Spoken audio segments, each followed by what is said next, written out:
정말 즐거운 성탄절이 되시기를 주님의 이름으로 축원합니다. 행복하고 또 그것이 우리가 단순히 즐기는 그런 행복이 아니라 예수님이 우리 가운데 오심을 기뻐하며 찬양하는 그러한 기쁨이 우리 가운데 있어야 될 줄 믿습니다. 전 세계 위인과 또 성인들 또 소위 성공했다라고 하는 사람들의 공통점을 찾아서 연구했던 사람이 있습니다. 그 사람의 이름은 바로 스티븐 코비라고 하는 사람입니다. 근데 이 스티븐 코비가 많은 전 세계의 성인들, 위인들 그리고 성공한 사람들의 세 가지 공통점을 뽑았는데 그 세 가지가 이렇습니다. 이들은 한결같이 첫 번째, 소중한 일에 집중하며 살더라. 두 번째, 비전과 목적에 맞게끔 살더라.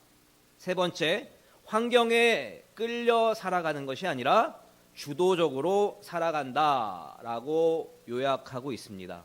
여러분, 정말 지금 2024년도 12월을 보내면서 이제 마지막 한 주를 남겨놓고 있는데 여러분 24년도를 정리하는 그러한 차원에서라도 한번 점검해 보시기를 바랍니다. 내가 한 해 동안 소중한 일에 집중하며 살았는지, 또 2024년 1월을 시작할 때 비전을 세우고 그 비전에 맞는 목적을 세웠을 터인데 이 비전과 목적에 맞게 살아왔는지, 또 환경에 이끌려가는 것이 아니라 하나님이 만들어주신 또 하나님이 인도해 주시는 그러한 하나님 주도적인 삶을 살아갔는지를 우리는 반드시 점검해야 한다는 것입니다. 이것이 개인과 가정에도 마찬가지지만 우리 예수님 교회도 이 세 가지의 요소를 점검해야 할 필요가 있습니다. 또 하나 세계의 수많은 교회를 컨설팅한 피트 드라커라라고 하는 이 사람은요, 이 땅에 있는 많은 목회자들과 성도들에게 가장 소중한 충고를 남기고 있습니다.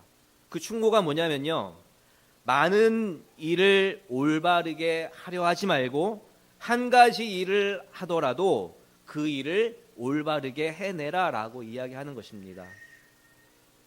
많은 교회들이 참 많은 일들을 감당하고 있습니다. 지역사회를 섬기고 교회를 섬기는 것은 물론이거니와 많은 어려운 사람들을 도와준다라고 하는 그 명분으로 교회 사역들이 이루어지고 있습니다.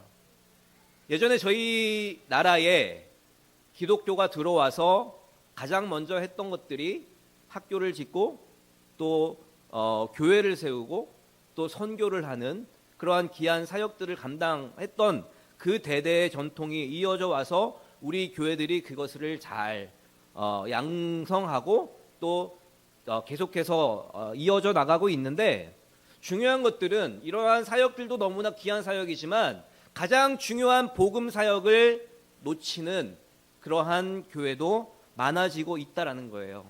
다시 말해서 많은 사역하는 것도 중요하지만 한 가지의 복음 사역을 위해서 우리가 나아가는 그런 귀한 교회가 되어야 될 줄 믿습니다. 우리 예수린 교회가 그러한 교회가 되기를 원합니다. 예수린들을, 그리고 또 하나님이 만들어주신 그 예수린의 삶을 하나님의 말씀대로 이루어질 수 있도록 돕는 그런 교회가 우리 예수린 교회가 되어야 될 줄 믿습니다. 그러기 위해서는요, 오늘 말씀의 제목과 같이 우리는 어떠한 상황일지라도 반드시 다른 말씀이 아닌 주님의 말씀대로 이루어질 것이다라고 하는 그 고백이 우리 가운데 펼쳐져야 될 줄 믿습니다. 그런 의미에서 이제 이틀 후면 성탄절인데요. 성탄절은 어떤 날이라고 여러분 생각하고 설명해 주십니까? 성탄절은 예수님이 이 땅에 오신 사건을 기념하는 날입니다. 하나님은 인간이 타락한 이후로 계속해서 인간을 구원하시고자 하는 계획을 가지고 계셨고, 그리고 또 그 계획 가운데 자신의 아들인 예수 그리스도를 이 땅에 보내주시기 위해서 인간의 몸으로 예수님을 보내주셨고 우리를 구원하시기 위한 구원 사역을 계획하셨습니다.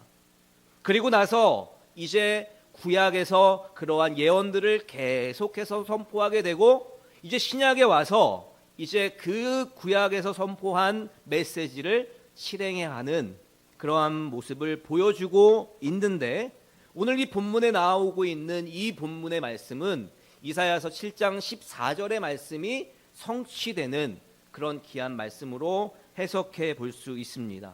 다시 말해서요, 하나님께서는 인간을 구원하시고자 하는 그 계획을 가지고 예수님을 이 땅에 인간의 몸으로 보내주셨고, 이에 순종하며 동참하는 이들에게는 구원의 문이 열리게 되고 구원의 길이 열리게 된다라고 말씀해 주시면서 이 성탄절의 의미를 되새겨 볼 수 있다라고 하는 것입니다. 그런 의미에서요, 제가 처음에도 여러분께 말씀을 드렸지만 정말 이 성탄절이 여러분 기쁘십니까?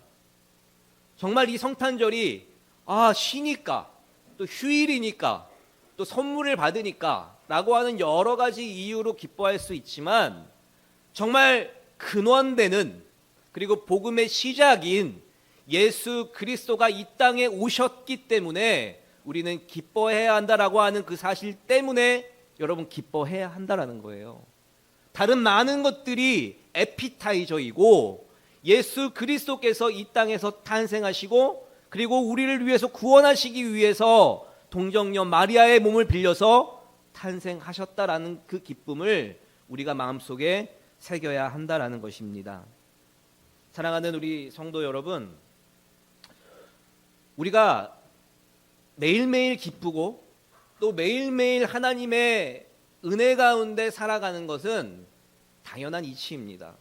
그러나 우리가 인간이기 때문에 때로는 좌절하고 때로는 낭망하게 되는 것, 그것이 우리의 모습입니다. 크리스찬도 마찬가지지만 하나님을 믿지 않는 사람들에게는 더더욱 희노애락의 삶이 업앤다운 하는 그러한 모습을 가지고 있습니다. 저는요, 다른 곳은 어떠할지 몰라도 교회만큼은 기쁘고 행복한 곳이어야 된다라고 생각합니다. 그것이 어떠한 기쁜 프로그램과 재미있는 프로그램에 의해서가 아니라 예수님 한 분 때문에 우리가 기뻐하기, 그리고 기뻐할 수 있다라는 거예요. 그 시작점이 성탄절의 기쁨이다라는 것입니다. 그렇다면 왜 예수님의 탄생이 우리에게 기쁨이 되는지, 또 어떻게 하면 이 기쁜 성탄을 보낼 수 있는지 한 두 가지로 말씀을 나누려고 하는데요. 첫 번째로, 하나님이 일하시는 방법에는 제한이 없음을 믿음으로 고백하시기를 주님의 이름으로 축원합니다. 하나님이 일하시는 그 방법에는 어떤 제한도 없다라는 것들이 머리서부터 발끝까지 다 이해가 된다면 우리는 기뻐할 수밖에 없습니다. 하나님은 우리의 생각과 한계를 뛰어넘는 특별한 방법으로 역사하시기 때문입니다. 여러분, 세상에는 하나님의 이름을 가지고 자기 멋대로 살아가는 사람들이 너무나 많이 있습니다. 저희 교수님이 그런 얘기를 잘 안 하시는데 교수님이 지난주에 그런 이야기를 하시더라고요. 미국 얼바인이라는 지역은요, 미국의 3대 도시입니다. 굉장히 잘 사는 지역이에요.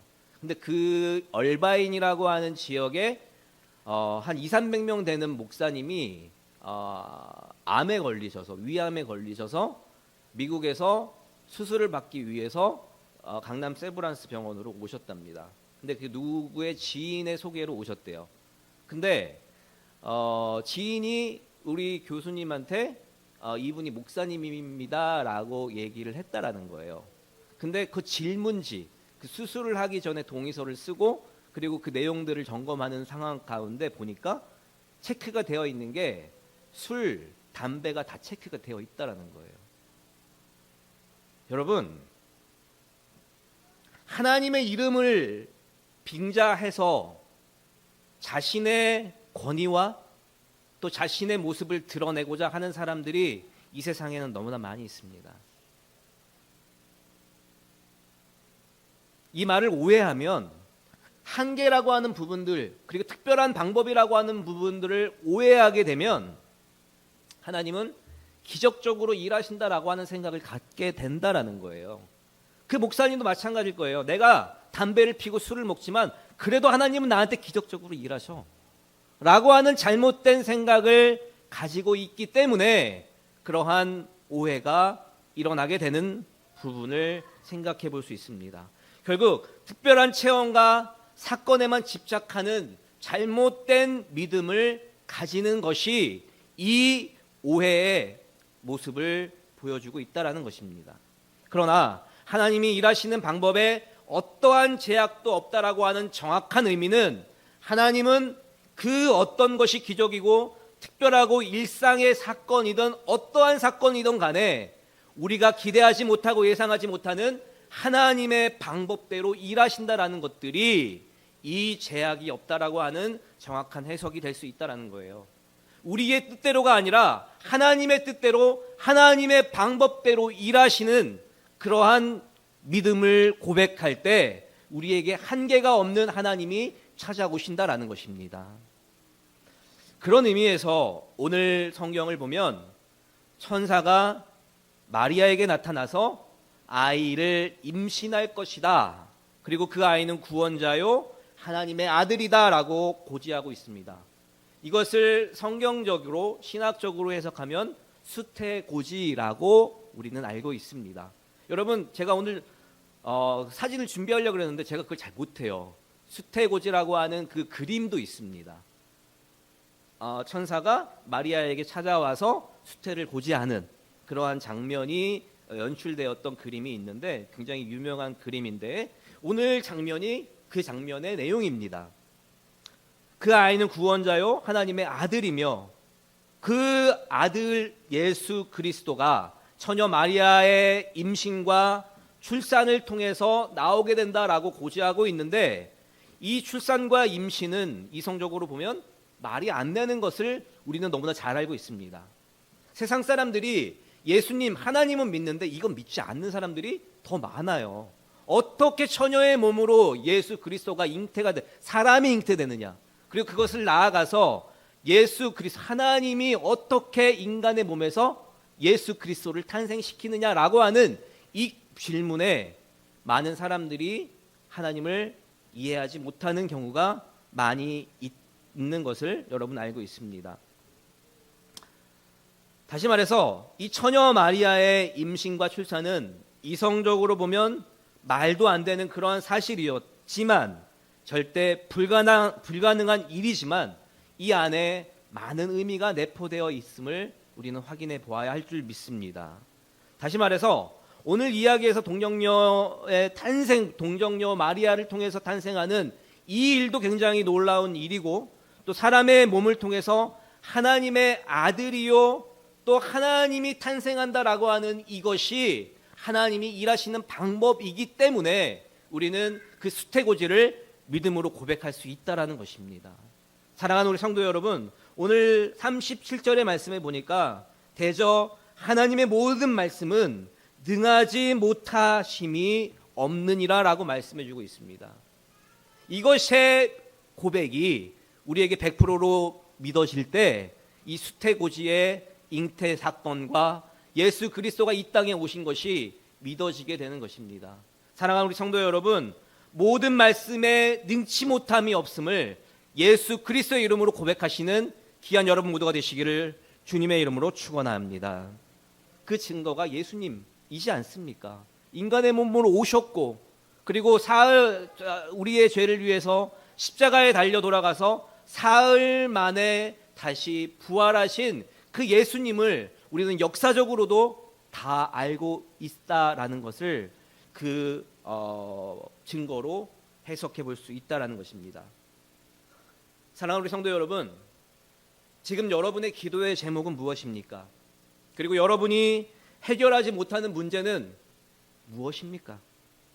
그리고 여러분을 괴롭히는 것은 과연 어떤 것이 여러분을 괴롭히길래 두려워하고 떨고 그리고 당황하며 하루하루를 보내고 계십니까?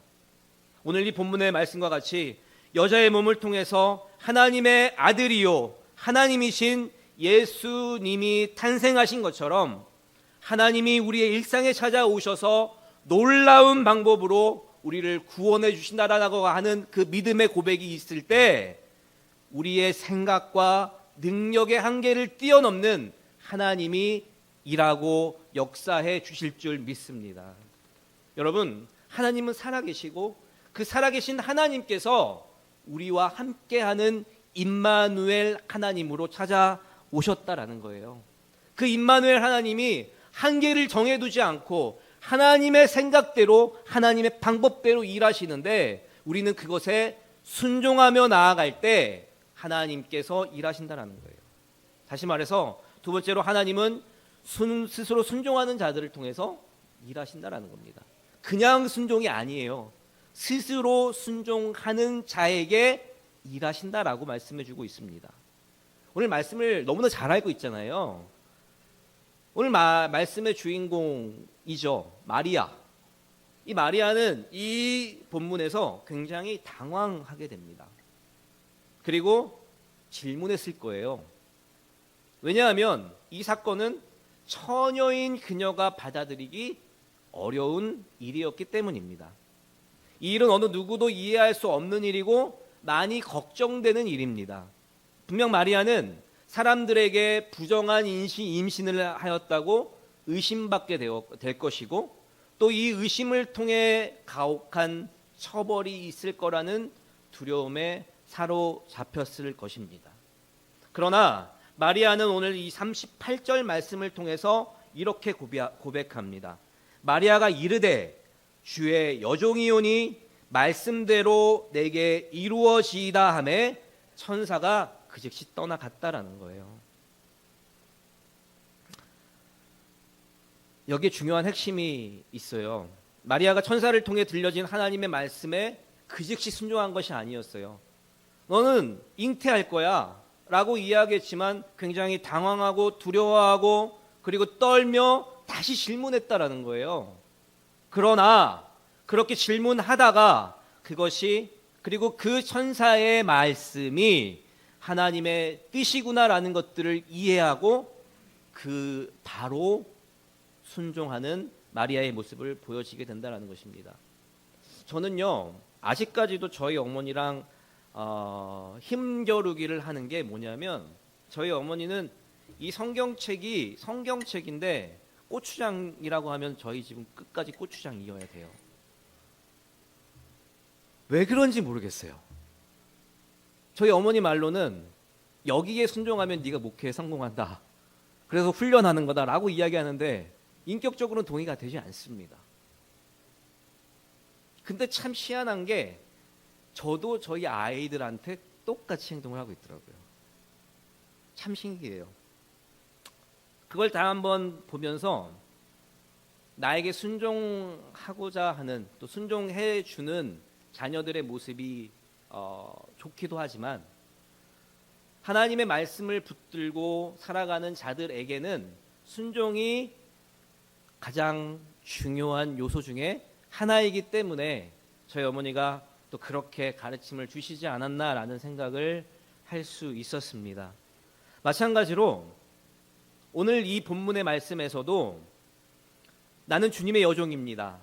당신의 말씀대로 나에게 이루어지기를 원합니다라고 하는 이 순종의 고백을 통해서 메시아 구원자 되시는 예수 그리스도가 잉태되고 이 세상에 태어나서 우리를 구원해 주셨다라는 것들을 우리는 찾아볼 수 있습니다.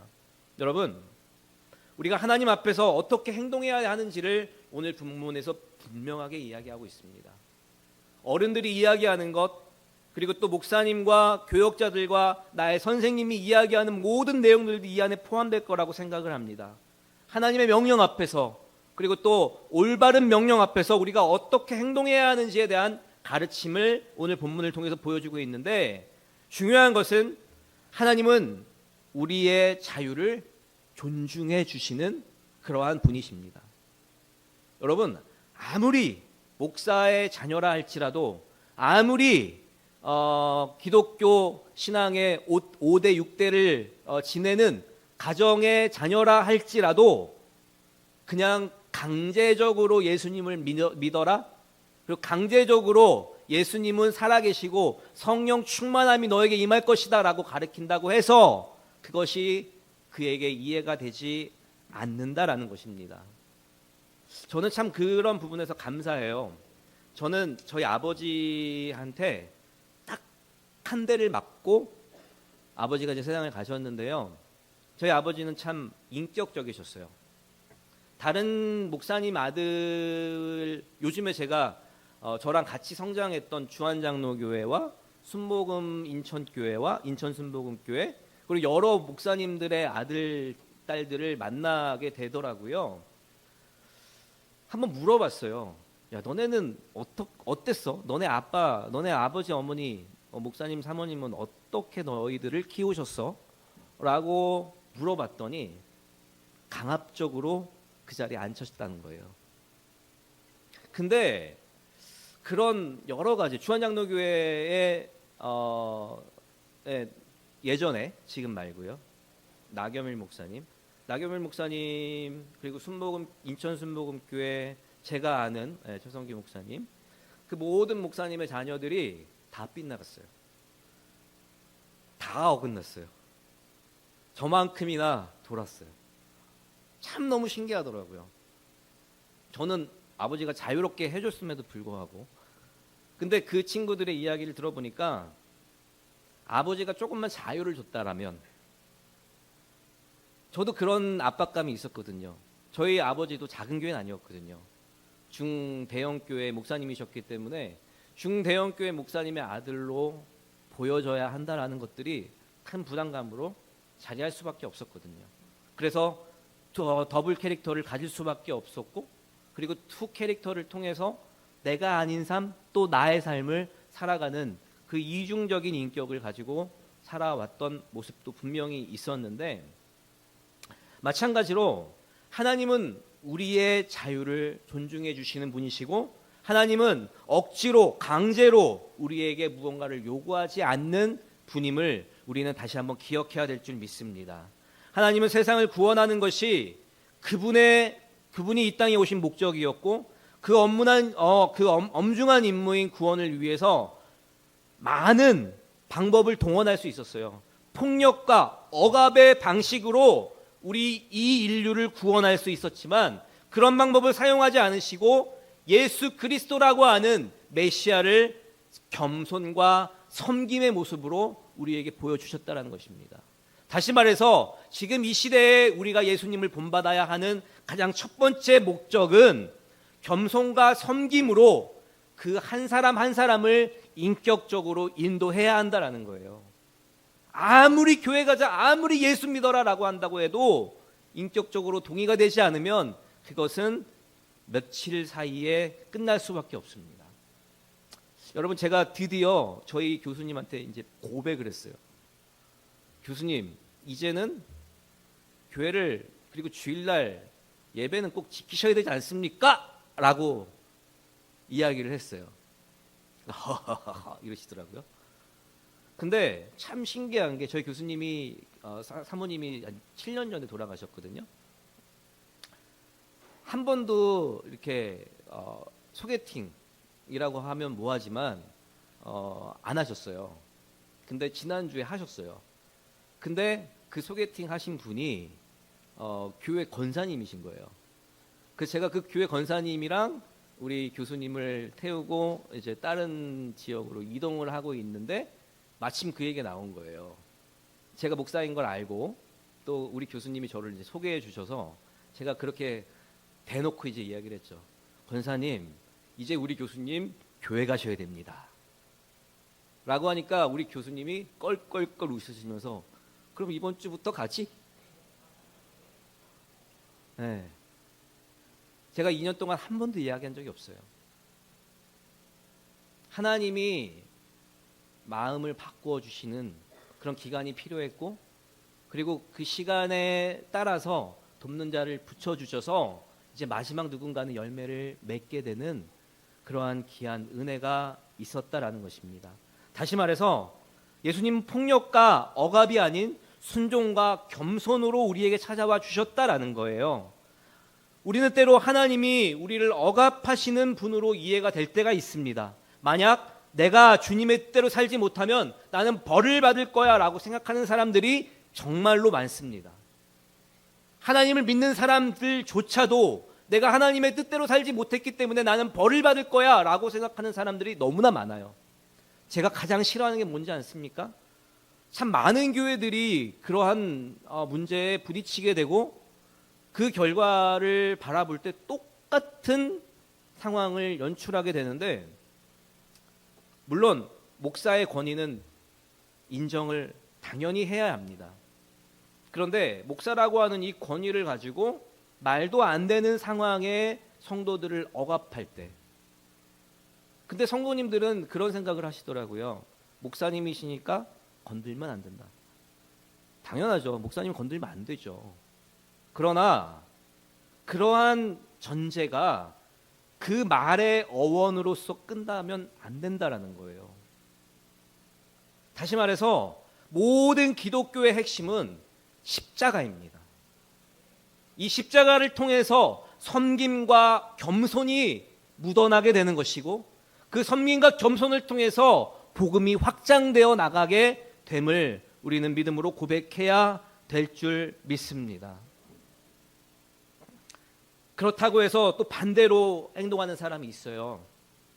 하나님은 우리를 사랑하시고 억압하지 않는 분이시기 때문에 내 마음대로 행동해도 난 돼 라고 하는 이러한 주의자들을 우리는 바라볼 수 있습니다.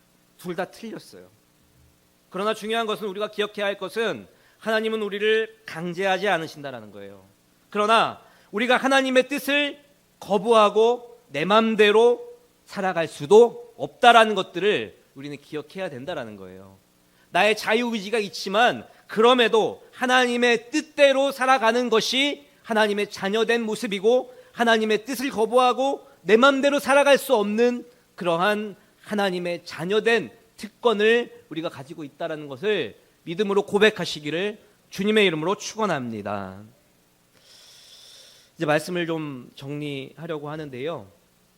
여러분, 세계적인 자동차 브랜드라고 하면 어떤 브랜드가 떠오르십니까? 벤츠, BMW, 뭐 여러 가지, 아우디, 뭐 이런 것들이 있지만, 요즘에 세계적인 자동차 브랜드라고 하는 그 반열에 올라간 회사가 있습니다. 그 브랜드는 뭐냐면 제네시스. 예전에 현대랑 제네시스는 달라요.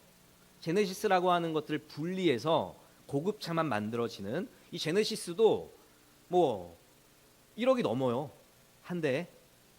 그럴 정도로 이 제네시스라고 하는 이 회사가 굉장히 탄탄해진 그런 회사가 되었고, 최고급 차량을 만드는 회사로 알려지게 됐는데, 여러분 제네시스가 어디에 익숙하십니까? 창세기.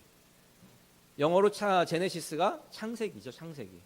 처음 이 성경의 시작점인 창세기에서 이 제네시스라고 하는 단어를 사용하고 있습니다.